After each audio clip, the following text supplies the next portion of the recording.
notre prochaine et dernière conférence aujourd'hui va être donnée par Madame Tania Humphrey, qui est directeur en fait de la stratégie de la planification en recherche et en gestion de la recherche au Vineland Innovation and Research Center en Ontario.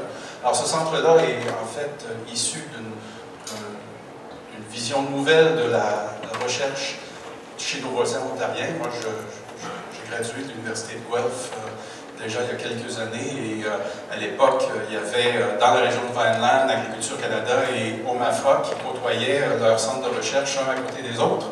Et il y a eu évidemment des problèmes au niveau de la gestion de la recherche. Il y a eu une fusion récemment, une renaissance en fait d'un centre qui gère les travaux de recherche en horticulture en Ontario. Alors, Madame Humphrey est une graduée australienne, elle a obtenu son PhD en Australie en signalement, en biologie cellulaire, et elle a fait des travaux comme postdoc à l'Université de Toronto et a joint les ressources du centre de recherche de Vineland il y a quelques années. Alors, elle va nous présenter donc ce nouveau centre, ce nouvel acteur dans le domaine de la recherche au Canada, mais surtout en Ontario. Alors, Tania, the floor is yours. Bonjour, mesdames et messieurs. That's it, now English. I can concentrate. It's a long day for everyone, so one more on the last presentation. I thought everyone today pretty much, if I was to do the same thing, if I was to put up our network diagrams, partnerships, mission statements, all of that stuff, it wouldn't sound a whole lot different to a lot of the talks you've heard here today. So I took a different approach by digging a bit deeper, and I'm going to talk a bit about the process internal to Vineland, a bit about how we do things, because we are conscious that we are one of the few Canadian examples of an independent research centre. So I'm going to talk a bit about how we do it and the processes internal to Vineland. But before that, a bit about the history of the place. So Vineland was actually established more than 100 years ago. So it was a big parcel of land was given to the Ontario government and established a Ontario government research centre, primarily to support the horticulture industry, which at that time consisted primarily of tender fruit. So since 1906, it has been a provincial, It has been a provincial research station focusing on the horticulture sector, largely on tender fruit, that's peaches, plums, nectarines, but also in other areas such as tomatoes. There was a rhododendron breeding program based out of there a long time ago. So for 100 years, pretty much it existed in this state, and then in the 1990s, the provincial government transferred control of the centre to the University of Guelph. So Vineland became a campus of the University of Guelph. But from that point in time, funding was reduced down, and I think we've heard this story before. The staff dwindled, it was under-resourced, understaffed, buildings were simply boarded up and left abandoned. And so come 2005, the province was really facing a decision point at this time. This wasn't working, so either they close it down and sell off the property, Lord knows they would have gotten a lot of money for it, it's right on the shores of Lake Ontario. They could sell it off, or they could reinvent it. And ultimately, that's what they decided to do. So in 2007, with substantial funding from both the provincial and the federal governments, the new Vineland was established. So Vineland, at that time, we were very much aware of the New Zealand model, plant and food research. We saw that as a very successful model out in the world. So our model was largely based on their successes, but perhaps with an even greater degree of independence from the government. So we're established to be a results-based, independent, not-for-profit organisation focused on horticultural science and innovation. So in a bit more detail, what that means is results for us means something meaningful and real. This means something that has an impact in the sector. It means acres in the field, shelf space in the grocery store, new varieties in production, new products for sale.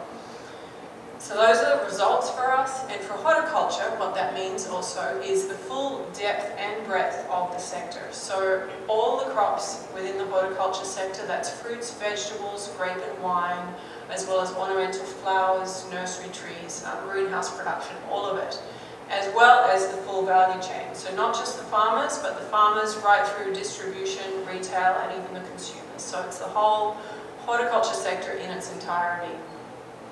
As well, we're not-for-profit, so this is where our model differs from plant and food in research. We are neither owned by the government, nor do they sit on our board. We don't have to pay them a dividend. We are a not-for-profit organisation, which means we are focused on our stakeholders.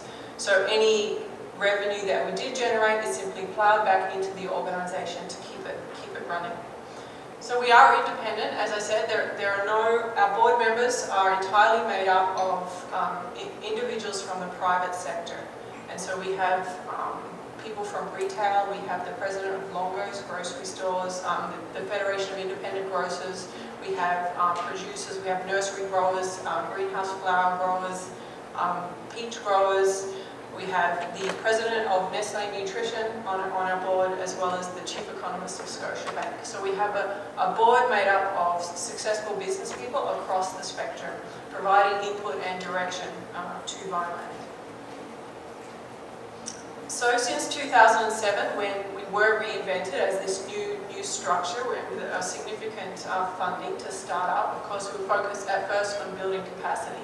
We had to hire a bunch of people. So we've done that.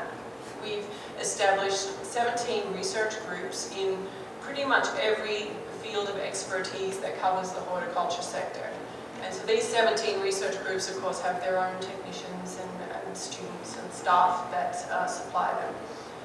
The two here shaded in red represent the residual University of Guelph staff. So we do have a tree fruit breeder and half of an environmental horticulture researcher that are actual University of Guelph staff, but the rest are employed directly by Vineland and work according to our research strategy. At the same time as building capacity on the human resources side, we've been steadily revitalising the campus. So that means recommissioning some of those boarded up and abandoned buildings, renovating, restructuring, fitting out with the labs and all the facilities that we need. One thing, when we did a plan and assessment of the site, we realised, especially in Ontario, the greenhouse sector is one of the biggest and most successful sectors in horticulture, and we were not very well positioned to support this successful sector with ailing greenhouse structures on campus. So we elected to put a whole lot of resources into upgrading the greenhouse facilities, and right now we have under construction is this large 1 acre research greenhouse, which is designed specifically to take research from the bench, from the lab scale, small compartmentalized spaces that you need to do research, right through to the commercial scale. So it contains small compartmentalized spaces right through to very large pre-commercial spaces to make that transition from research out to commercial and to speed that whole process. So that's the collection of stuff that we have, the people and the facilities. Now I'm going to talk a bit more about how we do things, the internal processes. So basically we define ourselves not by the people, the expertise that we have or the particular crops we work on or what people are interested in. We call ourselves a project-focused organisation. So this means we're very flexible, we can adapt to whatever the needs are of the day, and we can reassign our people to focus on different areas wherever there's opportunity or need. But in being flexible and adaptable, you have to have mechanisms, processes and tools to be able to do that. And so 3 of the primary tools that we use are represented here. So at the front end, we work very closely with our stakeholders. So this is in the horticulture sector, the growers, the business people, to understand what it is that they need, what are the issues they face, as well as what are the opportunities for growth in the sector. So that's the stakeholder engagement at the front end. When it comes to developing a project to address this need, we undergo an evaluation step. We don't just jump right in with whichever partner has some funding and wants to do something. We critically evaluate projects before we go and undergo this process called opportunity analysis. And then once a project is underway, we make sure that we manage it. We don't just get a grant and send the researchers off to do whatever the hell they like for 5 years before the report's due. We want to make sure that we're on top of those milestones and deliverables, making sure the research is on track and performing and delivering in the way that we need it to be to ensure that we do get those results at the end. So obviously research strategy, important, we all know that. In Ontario, we have specifically been tasked with helping to get the sector organised. So I'm sure you're all aware, horticulture is a hugely diverse sector. Huge diversity and fragmentation amongst the producer groups. So in Ontario, they specifically wanted us to take care of that and try and get the producers groups together, speaking with one voice. Very challenging thing to do, but we work on it. So we work closely with the sector to try and change the channel from that fragmented short-term approach into more strategic, coordinated, long-term thinking. So this is where I like to use the analogy of pothole filling versus road building. So traditionally, this research priority discussion would focus very much on the short-term needs. So fix my immediate problem now. I have a disease out in my field that's attacking my crop. We need a solution. That's the short term. That's the pothole filling. You still need to do that. But we're trying to change the discussion to think more long-term, more strategically, think about how the sector's going to grow, where do you want to be in 10 years, and have that conversation. So in priority setting with industry, in Ontario, we work with our 3 primary producer-based organisations. We split horticulture down the middle from edible and ornamental side. We work with Ontario Fruit and Vegetable Growers on the edible side and on ornamentals with Flowers Canada and Landscape Ontario. The research priority setting process, our role in that is simply as a facilitator. So we're not there to pick and choose and decide the priorities for the sector. In this particular role, we are simply a facilitator and bringing the people together to have the discussion and create this new thinking. So we bring people together, and again, that means the complete value chain. So even though we start with the producer groups, we are bringing, as much as possible, we bring in the retail perspective, the consumer and market perspective, the needs of the end users, and help that to try and shape the conversation. As well, we always make sure we have the right balance of industry and research expertise, because in previous times, this whole process and conversation has been imbalanced one way or the other. And it's only through the right balance that you get the conversation happening. So industry can define very well what the problems are, their needs and opportunities. And researchers, of course, are excellent at talking about what's possible, what is actually achievable with the research and science that's out there right now. So you need to have that right balance to have the right conversation. Again, balance of short-term and long-term. And in priority setting, we've figured out we essentially need to separate it into 2 phases of let's hear everything you've got, what are all the possible needs and opportunities out there, and there's always a lot. In horticulture, that list is hundreds of things long. And we all know that in the funding scenario, in any funding scenario, you can never do all of it. So the real trick of this process is actually prioritizing that list and narrowing it down to an actual small, achievable set of priorities, of research priorities, of things that are actually going to make a difference. So this process is fraught with tension. There's a lot of people pulling in all kinds of directions, and it's very challenging to establish a set of priorities. But nonetheless, we're doing it, we're working our way towards where we need to get it to in Ontario. Then, that's essentially externally the work we do with stakeholders. But as I said, internally, we have a little more freedom to make our own choices. We use the industry-directed priorities as a starting point for inspiration to define where the need is. But before we embark on the research ourselves, we undertake this opportunity analysis process. So this is where we take a defined need A researcher has an idea how they want to address it, they put together a project, and we essentially ask them to pitch it to the management team in the way that, if you're familiar with the CBC Dragon's Den show, where people pitch their ideas and they poke at it, basically, they question it.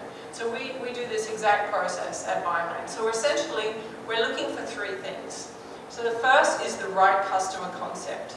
So is this something anyone actually wants? If you're going to make a new variety, is anyone really asking for it? Is there a real opportunity around that? We want them to define the size of that opportunity, or the size of the need for what it is that they're proposing. Obviously, it has to have the right scientific approach. That comes fairly naturally to scientists who've been brought up with that philosophy. But more challenging, perhaps, is the right partnerships. So we want to make sure the project has the right partners, both on the science side as well as the industry side. So we're always focused on the results, the impact out of the sector, and we want to see that that project has a view right through to the marketplace. So to get out to the marketplace, you need the commercial partners in. You need them part of the project at the outset. So those are the three things we look for.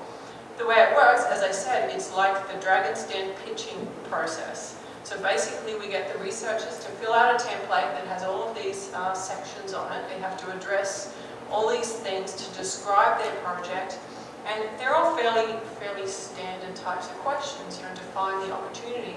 The key point in here is, is we ask them to quantify it. They have to back up their statements. It's not enough to say simply that there's a disease in this crop that's causing devastation and we're going to create a resistant variety and fix it. That's all well and good, but what is the actual impact of that disease? How many millions of dollars of losses is it occurring?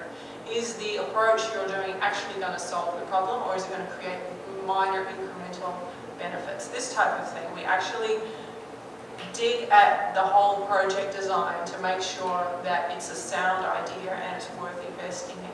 And this process happens whether or not we are funding it as a small-scale, internally funded project, or if the researcher is planning on applying for a Genome Canada grant or whatever program they're applying to. They have to go through the same process at the very start of the whole thing. The science approach, as I said, this is more straightforward for a bunch of scientists. But one thing we do always look for is the integrated cross-disciplinary teams. It's very rare that a project that we will embark on is all about the brilliance of one individual.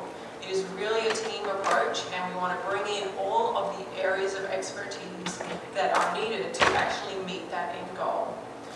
So this is where obviously we can't be everything to everyone. We bring in whatever expertise we need to make sure it happens. And one thing that has worked well for us in building projects is collaboration with universities and academically oriented researchers. So this picture here is an example of our tomato program. So this is in greenhouse tomatoes.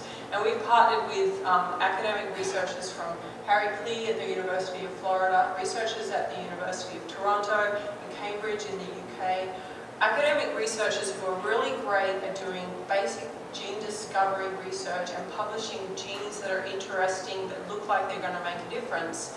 And we can partner with them to license the gene technology and to transfer that into the commercially relevant research, the applied research and the commercial crops that will actually make this a viable reality for the horticulture sector.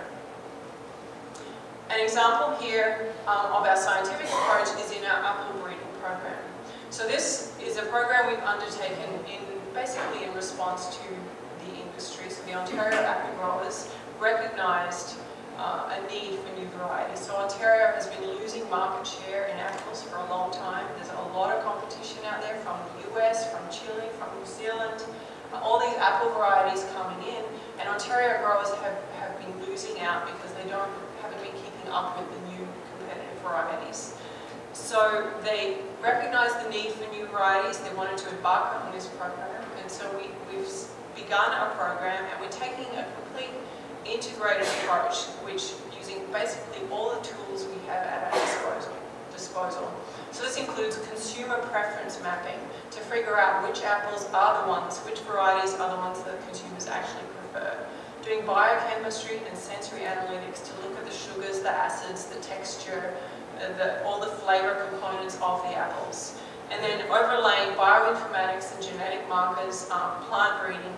And through all of this combined approach, what we've been able to do then is identify exactly where on the apple genome is the certain set of consumer traits. So we can say this part of the apple genome, it corresponds to the fresh red apple flavour. And so by identifying that, we can fast track the apple breeding. We can use genetic markers and identify apples when they're just a seedling out in the field, rather than waiting until they mature and produce fruit and someone can actually taste them. So this is a very integrated approach that can fast track something. Apple breeding, I don't know if you know, but apples take a long time to grow. It's a long-term investment. So this is something we're doing to fast track that. And that's through the combined integrated approach with using all the tools we have available. Another example, something we're doing is sweet potato breeding. So I don't know if you've noticed, but every restaurant you go to now offers sweet potato fries on the menu, extremely popular. This chart up here shows sweet potato consumption in North America. Over the past few years, it's gone through the roof. So this is a huge opportunity, especially in the processing industry. So for the big sweet potato processors who basically cut them up into fries pre-packaged. So sweet potatoes grow in Ontario. They're already produced here, but all the big processing companies don't source any of it from anywhere within Canada. They're sourcing it all from the US and other southern areas, because the short seasons, the cool climates that we have are simply not amenable to this warm climate crop. It can grow here, but it doesn't achieve the size and the quality that's needed for the processing industry. So this is a clear opportunity to get Ontario growers growing a better variety that matures faster, that can produce bigger sweet potatoes under our conditions. So instead of embarking on a breeding program from scratch, this again is a bit faster than apples, but it would take 10 to 15 years for a new variety. We partnered with Louisiana State University, who are one of the biggest sweet potato breeders in the world. And we basically sourced all of their raw genetic material. So we brought up thousands of accessions, tested them in Ontario, and evaluated them for their production characteristics as well as their processing traits. And already, within 4 short years, we already have full 1-acre field trials out on commercial farms. So we're able to accelerate the whole process through partnering with the people who have the resources. And again, illustrating the partnership point, McCain and Pride Pack, 2 big processors of sweet potatoes, they've partnered with us from the beginning, because we bring them in at the beginning to help, because they can help shape the project. So rather than just breeding the sweet potatoes for the growers, we have the processors involved right from the start to help define the specifications they need, the dry matter, the size, shape, all the quality parameters that they need for their fries.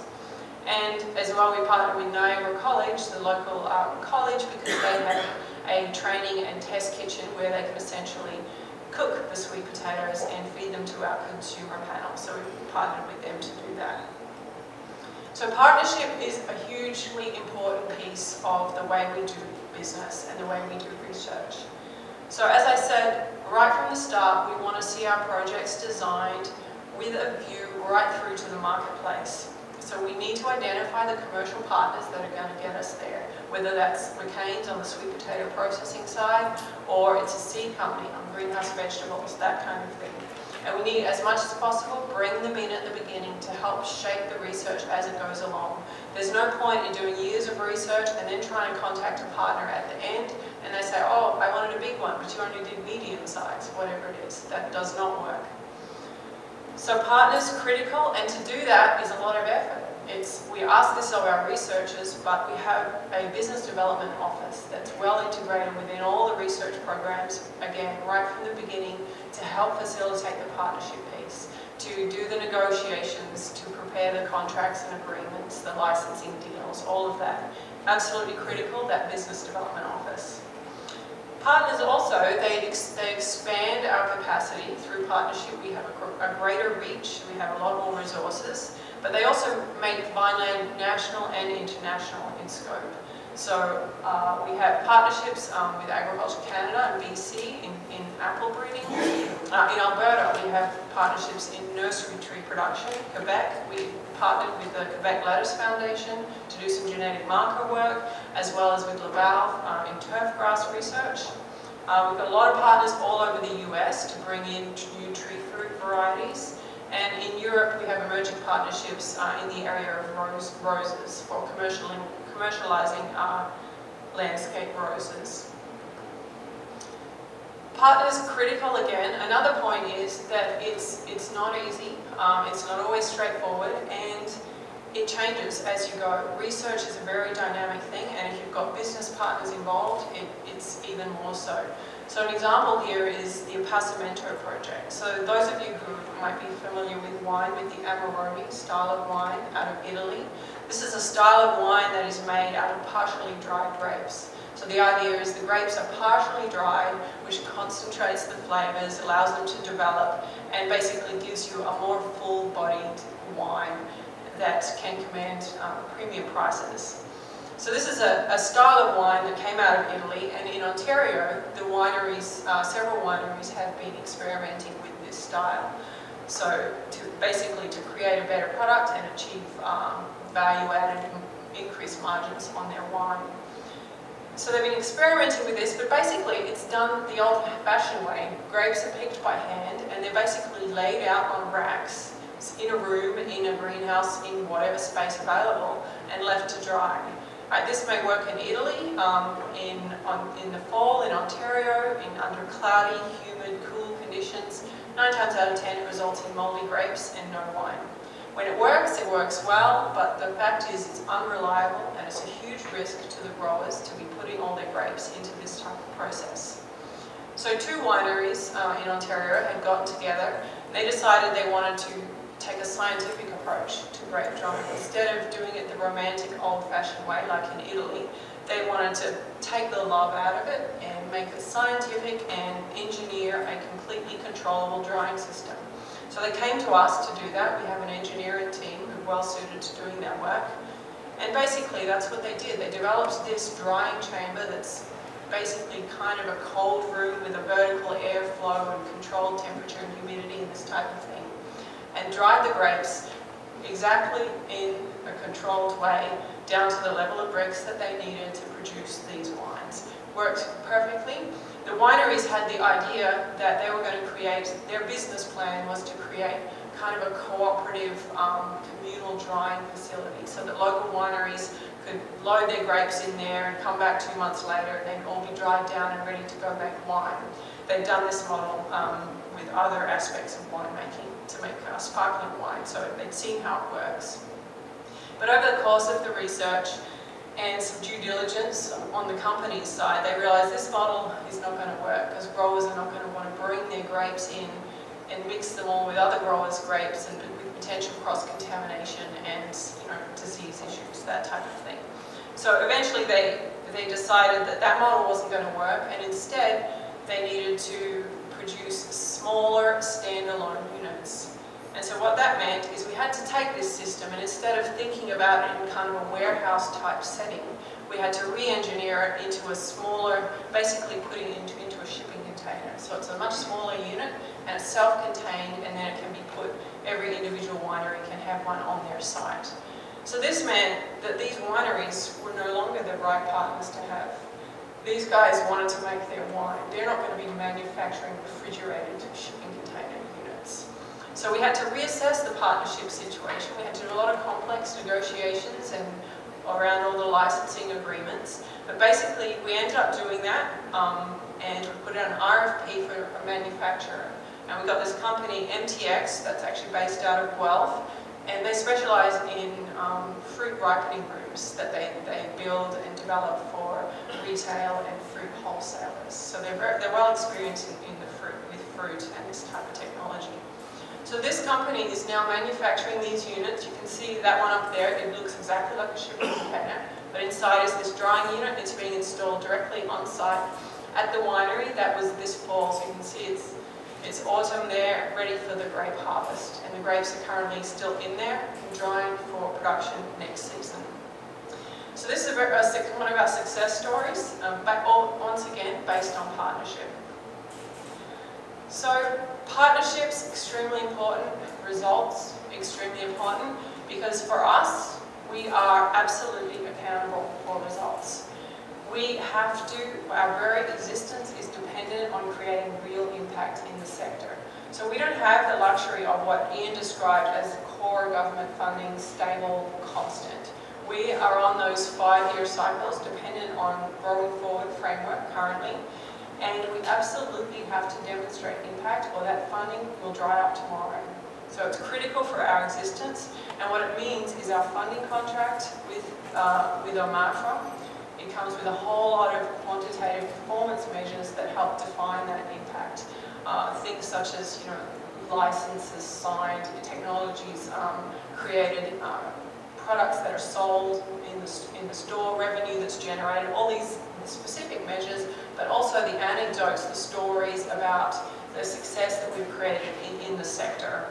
So we are absolutely accountable for that. We are looking at how we can measure and quantify that better. It's a very challenging thing to do, especially because our success is defined not necessarily by what we do, but by the success that our partners have. So with that Appassimento example, it's that manufacturing company who's going to be selling the units. They're the ones who are going to create the sales, have the growth, create new jobs. So they're the ones who achieve all those things. Yet that is what we see as our success. If we have enabled that, that is our success. So we have to be able to measure and define and communicate that. Our livelihood depends on it. So because of that, as an organisation, we demand a lot from our researchers. We make them directly accountable for a lot of this. So it means different processes for them. It means a lot of pressure.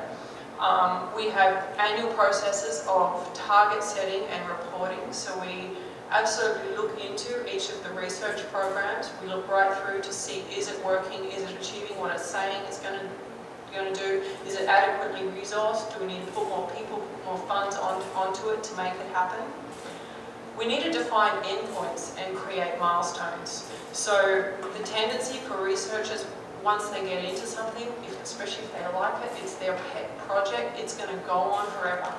And it's a really tricky thing to be able to figure out when to stop. Either to stop because, yes, you've achieved it, you're done, good, thank you, or it's really not working and we need to redirect resources somewhere else. So that's a challenge that we have to do, to the actual redirecting of resources.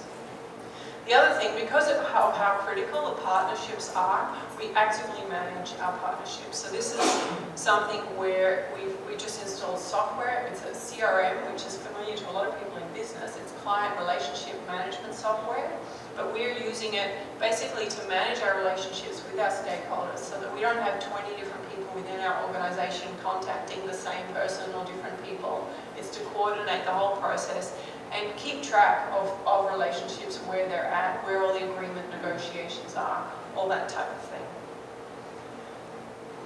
Challenges. So obviously funding is a big one. Obviously everyone has touched on that today. It's a big one for us because of that relatively short cycle that we're in. We are absolutely accountable. We have to prove ourselves to get that funding. We do have significant funding through Growing Forward 2 from both the federal and provincial governments, but that only pays about half of our operating costs. The other half we have to find from elsewhere through competitive granting programs, through licensing revenue, and whatever other. We have leases on some of our property. We have a variety of different revenue sources that we're constantly basically having to juggle and always looking for the next source to be able to fund what we're doing.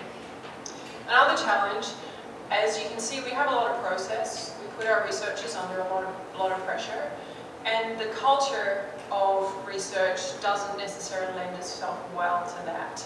So most researchers are brought up in an academic environment that values academic freedom and tenured professors and prestigious publications and all of that. And it's all great, but when you overlay milestones and demand and want to just quit people's pet project, things like that. There's a lot of tensions. That it's actually a real challenge to manage the research culture and to achieve some of these things. Another aspect of this is the funding culture. So we all know, at least in Canada, this new shift towards user pays.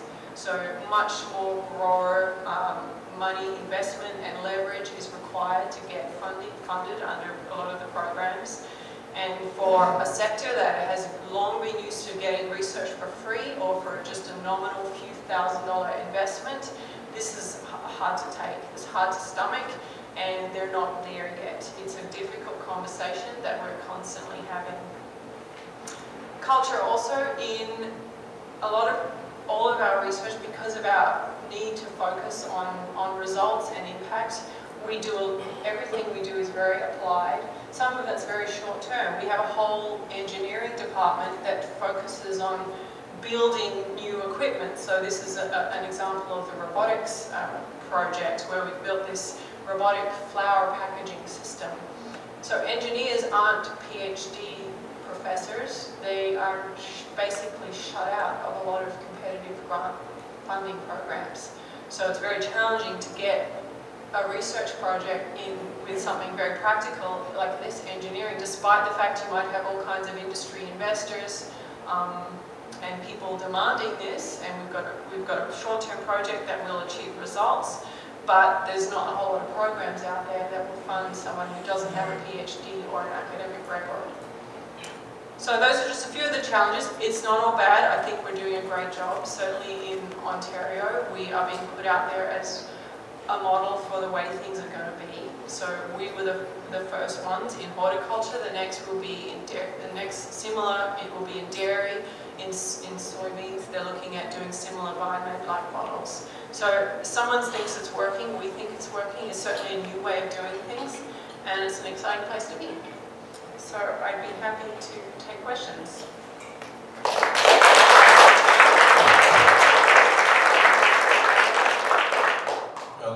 Thank you, Tania. It was a great talk. It's really an exciting project you have, and you did a wonderful job being the last to keep attention of everybody. So we're going to open the floor. I have a few questions, but I may come back afterward. Vous avez des questions? Hi, my name is Untitled Chapter. I'm from the Department of Fisheries and Agriculture. And I assume that your territory, your province, you have to provide for the whole province. Yep. Okay, how do you reach out to industries, official representative, but also the trendsetter, the one who are more into their development, or not necessarily part of the collective body as an official? How do you reach out to those two clientele?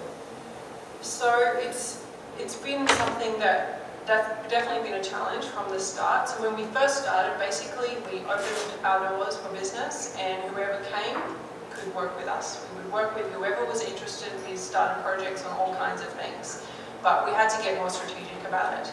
The most obvious groups to partner with in Ontario certainly are the provincial grower organisations. So we have those key partners, the OFMBGA, Flowers Canada, Landscape Ontario, and those were the place to start. But they're not necessarily the groups who have money to invest in research, or they don't necessarily have strategic direction in research. So we've fairly quickly realised that we have to reach through the producer groups into their membership. And we have a lot of projects where we have individual sort of the early adopter innovators, so private companies who are willing to invest. The Appassimento project is an example. Those two wineries, we didn't go through the great growers or the wine council. Those are independent wineries who approached us with this opportunity. So we reach out to all of them, but still there is so much more opportunity and more project need than what we can do. So we are not short of work, basically. Is there any other questions? Well, while you're coming, I'm going to ask one.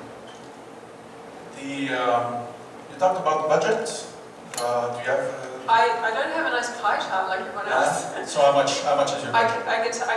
Our operating costs are about 10 million a year in round figures. That's for 80 staff and research projects. A little over half of that comes through going forward to federal provincial funding, and then a big chunk from competitive granting programs, as well from industry. We've got about 10% of our funding. 11% I think comes directly from industry, so this is cash paid for research projects, and usually leveraged again onto grant programs. So we have the biggest piece of the pie is that core government funding, and then the rest is... I come from the academics, so I'm at Laval University, and I know you have had not a rough position with University of Guelph, but what's the status of the capacity that was at the University of Guelph? And I see that you are subcontracting a lot of research outside of the province and maybe not contributing that much to the training of people in Ontario. So what's the feeling about that? So our relationship with the University of Guelph is complex. It's still there. It used to be a campus on our location, but they are not really part of our organisation anymore. There's 1.5 researchers left on campus, but there is a bunch of the field crew, for example. Some of the field crew and administrative staff that were on site, they remain as staff of the university, and so the university is still paying for those, which is a tremendous advantage for us that we will have to revisit should the relationship change. All of our researchers have adjunct status at the University of Guelph, so they lecture courses occasionally, they have access to students. We have students working at Vineland on PhDs, masters. They will graduate with the University of Guelph degree. Oh, that's good. It integrates the academics at the same time. Yeah. Great. Valerie Sapper. I also previously worked in Australia for 25 years, so it's good to see somebody who knows that part as well. I had a question about how you manage private and public good. I found your talk very interesting in the partnerships and the evaluation of projects. So one specific question is, do you have a commitment with your partners that they're going to provide their private data, or is it a commercial in confidence arrangements? How do you manage your evaluation data? All of the above. That's a complex issue that we're always looking at, because ultimately we have to balance both. So we think of ourselves, we're in the business of economic development. We are here to grow the horticulture sector. And so sometimes that means the best growth you're going to achieve is by working one-on-one with a private company who has the drive and the resources to make something happen. So we absolutely can work with private companies. This is part of the benefit of being independent, is that we can make those decisions and we make them based on the potential for growth and success and all of those types of things. But of course, we've got a lot of government funding. We do have an expectation of performing research for the public good. So we do have to do a lot of that. And we do that particularly in the area of pest management, where there's not a whole lot of money to be made by anyone in pest management. So we're doing research. We have a whole program in biocontrol that essentially is about how to improve the way biocontrols are use them more efficiently and economically. And all of that is basically for the common good, that we basically just do the research, flip the results out, communicate it out there, hold workshops and hands-on type of stuff. So we have to balance both, and we do it on a project-by-project basis. There's no one formula or set way that we approach it. And the second question, there's a lot of banks who are happy to provide some short-term funding for projects of innovation and all that, or to help with the taxation credits. Do you find you have banks working with you in those partnerships, or are they difficult to attract? I think that type of investment is for much less risky projects. We're still in relatively upstream, higher risk areas. Even though it's very applied, it's still a lot more risk than an investor such as a bank would be willing to take. So that isn't something that has come up. But a lot of our partners that we work with that invest in the research, they would do something like, use the Shred Credits program to offset some of their investments. And And what about extension? Extension. In Ontario? Yeah, so from what I understand, Ontario is one of the last provinces where the provincial government actually supports, hires and funds the extension specialists. I can't speak for the Ontario government, but certainly everyone's noticed that this has been declining fairly rapidly in recent years. We use the extension specialists very much in our programs. They're a good source of partnership for us. There's obviously the extension role is very important. We build it into our projects as much as possible, but the reality is these people are disappearing, and we're going to have to think about how to do this in the future and build it more into our own programs with our own staff. That's what I expect.